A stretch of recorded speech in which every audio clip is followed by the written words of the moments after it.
I have yet to give a speech or have a meeting where somebody doesn't ask me the millennial question. What's the millennial question? Apparently, millennials as a generation, which is a group of people who were born approximately 1984 and after, are tough to manage. And they're accused of being entitled and narcissistic, and self-interested, unfocused, lazy. But entitled is the big one. And because they confound leadership so much, what's happening is leaders are asking the millennials, what do you want? And millennials are saying, we want to work in a place with purpose, love that. We want to make an impact, you know, whatever that means. We want free food and beanbags. And so somebody articulates some sort of purpose, there's lots of free food and there's beanbags, and yet for some reason, they're still not happy. And that's because they're missing, there's a missing piece. What I've learned is that I can break it down into four pieces, right? There are four things, four characteristics. One is parenting, the other one is technology, the third is impatience, and the fourth is environment. The generation that we call the millennials, too many of them grew up subject to, not my words, failed parenting strategies. Where, for example, they were told that they were special all the time. They were told that they could have anything they want in life, just because they want it. Some of them got into honors classes, not because they deserved it, but because their parents complained. And some of them got A's, not because they earned them, but because the teachers didn't want to deal with the parents. Some kids got participation medals. They got a medal for coming in last, right? Which the science we know is pretty clear, which is it devalues the medal and the reward for those who actually work hard, and it actually makes the person who comes in last feel embarrassed because they know they didn't deserve it, so it actually makes them feel worse, right? So you take this group of people, and they graduate school, and they get a job, and they're thrust into the real world, and in an instant, they find out they're not special, their moms can't get them a promotion, that you get nothing for coming in last, and by the way, you can't just have it because you want it. And in an instant, their entire self-image is shattered. And so you have an entire generation that's growing up with lower self-esteem than previous generations. The other problem, to compound it, is we're growing up in a Facebook, Instagram world. In other words, we're good at putting filters on things. We're good at showing people that life is amazing even though I'm depressed. And so everybody sounds tough, and everybody sounds like they got it all figured out. And the reality is there's very little toughness, and most people don't have it figured out. And so when the more senior people say, well, what should we do? They sound like, this is what you got to do. And they have no clue. Right? So you have an entire generation growing up with lower self-esteem than previous generations, right? Through no fault of their own. Through no fault of their own, right? They were dealt a bad hand. Now let's add in technology. We know that engagement with social media and our cell phones releases a chemical called dopamine. That's why when you get a text, it feels good. Right? So, you know, we've all had it where you're feeling a little bit down or feeling a bit lonely, and so you send out 10 texts to 10 friends, you know, hi, hi, hi, hi, hi. Because it feels good when you get a response. It's why we count the likes, it's why we go back 10 times to see if my Instagram is growing slower, did I do something wrong? Do they not like me anymore, right? The trauma for young kids to be unfriended, right? Because we know when you get it, you get a hit of dopamine, which feels good. It's why we like it, it's why we keep going back to it. Dopamine is the exact same chemical that makes us feel good when we smoke, when we drink, and when we gamble. In other words, it's highly, highly addictive, right? We have age restrictions on smoking, gambling, and alcohol, and we have no age restrictions on social media and cell phones, which is the equivalent of opening up the liquor cabinet and saying to our teenagers, hey, by the way, this adolescence thing, if it gets you down... But that's basically what's happening. That's basically what's happening, right? That's basically what happened. You have an entire generation that has access to an addictive, numbing chemical called dopamine through social media and cell phones as they're going through the high stress of adolescence. Why is this important? Almost every alcoholic discovered alcohol when they were teenagers. When we're very, very young, the only approval we need is the approval of our parents. And as we go through adolescence, we make this transition where we now need the approval of our peers. Very frustrating for our parents, very important for us. It allows us to acculturate outside of our immediate families into the broader tribe, right? It's a highly, highly stressful and anxious period of our lives, and we're supposed to learn to rely on our friends. Some people, quite by accident, discover alcohol and numbing effects of dopamine to help them cope with the stresses and anxieties of adolescence. Unfortunately, that becomes hardwired in their brains, and for the rest of their lives, when they suffer significant stress, they will not turn to a person, they will turn to the bottle.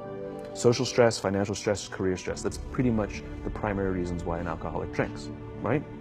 What's happening is, because we're allowing unfettered access to these dopamine-producing devices and media, basically it's becoming hardwired, and what we're seeing is, as they grow older, too many kids don't know how to form deep, meaningful relationships. Their words, not mine. They will admit that many of their friendships are superficial. They will admit that their friends, that they don't count on their friends, they don't rely on their friends, they have fun with their friends, but they also know that their friends will cancel on them if something better comes along. Deep, meaningful relationships are not there because they never practice the skill set, and worse, they don't have the coping mechanisms to deal with stress. So when significant stress starts to show up in their lives, they're not turning to a person, they're turning to a device, they're turning to social media, they're turning to these things which offer temporary relief. We know, the science is clear, we know that people who spend more time on Facebook suffer higher rates of depression than people who spend less time on Facebook. These things balanced. Alcohol is not bad, too much alcohol is bad. Gambling is fun, too much gambling is dangerous. There's nothing wrong with social media and cell phones. It's the imbalance. If you're sitting at dinner with your friends and you're texting somebody who's not there, that's a problem. That's an addiction. If you're sitting in a meeting with people you're supposed to be listening to and speaking, and you put your phone on the table, face up or face down, I don't care, that sends a subconscious message to the room that you're just not that important to me right now, right? That's what happens. And the fact that you cannot put it away is because you are addicted, right? If you wake up and you check your phone before you say good morning to your girlfriend, boyfriend, or spouse, you have an addiction. And like all addiction, in time, it'll destroy relationships, it'll cost time, and it'll cost money, and it'll make your life worse. So you have a generation growing up with lower self-esteem that doesn't have the coping mechanisms to deal with stress. Now you add in the sense of impatience. They've grown up in a world of instant gratification. You want to buy something, you go on Amazon, it arrives the next day. You want to watch a movie? Log on and watch a movie. You don't check movie times. You want to watch a TV show? Binge. You don't even have to wait week to week to week, right? I know people who skip seasons just so they can binge at the end of the season, right? Instant gratification. You want to go on a date? You don't even have to learn how to be like, hey. You don't even have to learn and practice that skill. You don't have to be the uncomfortable one who says yes when you mean no, and says no when you mean no, and yes when you don't have to swipe right. Bang, I'm a stud. Right? You don't have to learn the social coping mechanisms. Everything you want, you can have instantaneously. Everything you want, instant gratification. Except job satisfaction and strength of relationships, there ain't no app for that. They are slow, meandering, uncomfortable, messy processes. And so I keep meeting these wonderful, fantastic, idealistic, hardworking, smart kids. They just graduated school. They're in their entry-level job. I sit down with them and I go, how's it going? They go, I think I'm going to quit. I'm like, why? They're like, I'm not making an impact. I'm like, you've been here 8 months. You know?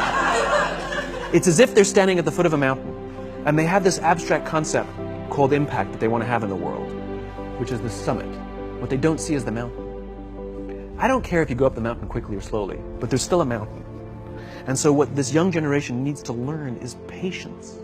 That some things that really, really matter, like love, or job fulfillment, joy, love of life, self-confidence, a skill set, any of these things, all of these things take time.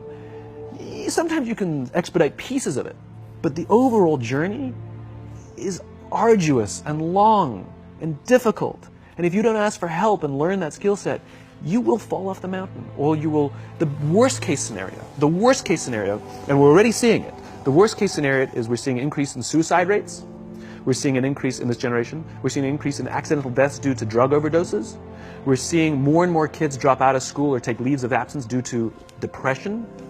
Unheard of. These are all, this is really bad. The best case scenario, those are all bad cases, right? The best case scenario is you'll have an entire population growing up and going through life and just never really finding joy. They'll never really find deep, deep fulfillment in work or in life. They'll just waft through life, and it'll be just, it's fine. How's your job? It's fine. It's the same as yesterday. How's your relationship? It's fine. Like that's the best case scenario. Which leads me to the fourth point, which is environment. Which is we're taking this amazing group of young, fantastic kids who were just dealt a bad hand. It's no fault of their own. And we put them in corporate environments that care more about the numbers than they do about the kids. They care more about the short-term gains than the long-term life of this young human being. We care more about the year than the lifetime, right? And so we are putting them in corporate environments that aren't helping them build their confidence, that aren't helping them learn the skills of cooperation, that aren't helping them overcome the challenges of a digital world and finding more balance, that isn't helping them overcome the need to have instant gratification and teach them the joys and impact and the fulfillment you get from working hard on something for a long time that cannot be done in a month or even in a year. And so we're thrusting to them in corporate environments, and the worst part about it is they think it's them. They blame themselves. They think it's them who can't deal. And so it makes it all worse. It's not. I'm here to tell them it's not them. It's the corporations, it's the corporate environments, it's the total lack of good leadership in our world today that is making them feel the way they do. They were dealt a bad hand, and I hate to say it, but it's the company's responsibility. Sucks to be you, like we have no choice, right? This is what we got, and I wish that society and their parents did a better job. They didn't. So we're getting them in our companies, and we now have to pick up the slack. We have to work extra hard to figure out the ways that we build their confidence. We have to work extra hard to find ways to teach them the social skills that they're missing out on. There should be no cell phones in conference rooms. None. Zero.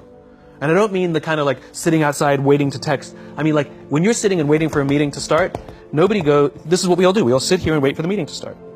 Meeting starting? Okay. And we start the meeting. No, that's not how relationships are formed. Remember we talked about it's the little things? Relationships are formed this way. We're waiting for a meeting to start and we go, how's your dad? I heard he was in the hospital. Oh, he's really good. Thanks for asking. He's actually at home now. Oh, I'm really glad. It was really amazing. I know, it was really scary for him. That's how you form relationships. Hey, did you ever get that report done? Oh my God, no, I didn't. I'll help you out. Can I help you out with that?